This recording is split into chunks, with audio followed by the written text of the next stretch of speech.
When we talk about reconciliation, I was really taught well by my Indigenous sisters who I interviewed for my show on See Her Love.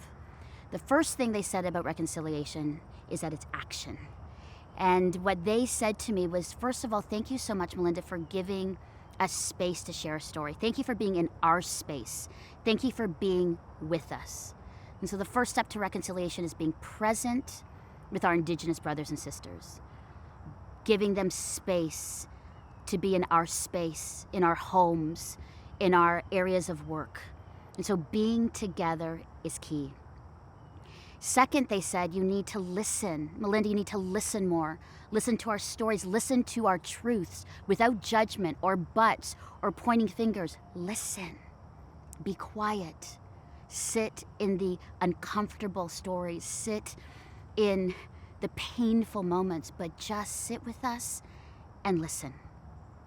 The third thing they said, Melinda, in reconciliation, you need to learn. You need to learn about our culture. You need to be intentional. Go to the library, go on Google, and learn about our past and our history. Learn about our music, learn about our culture, learn about our art, buy our art, listen to our music.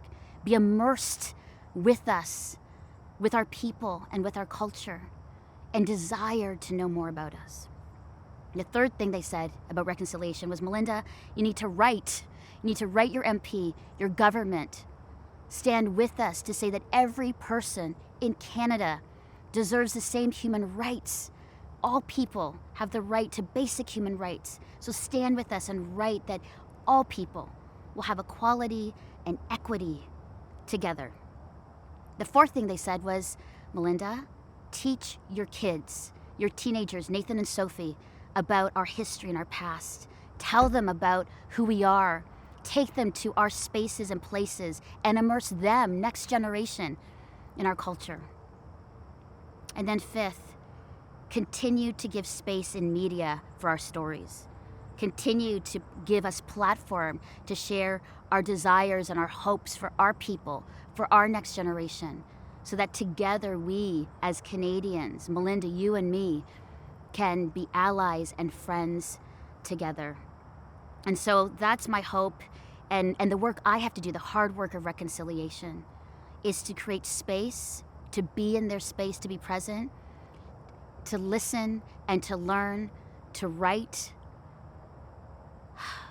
and to give a platform for my Indigenous sisters. The final thing that was just an encouragement is a hard thing to hear, but they said, stop asking us what you can do or the information you need to learn. They kept saying, Melinda, take your own initiative and learn yourself. Be curious.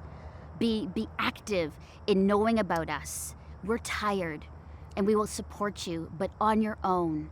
Ask God to empower you and give you strength to learn and love your Indigenous brothers and sisters. And that, I believe, is the way to reconciliation. And that is what I'm going to take to be someone who is about reconciliation with my Indigenous brothers and sisters.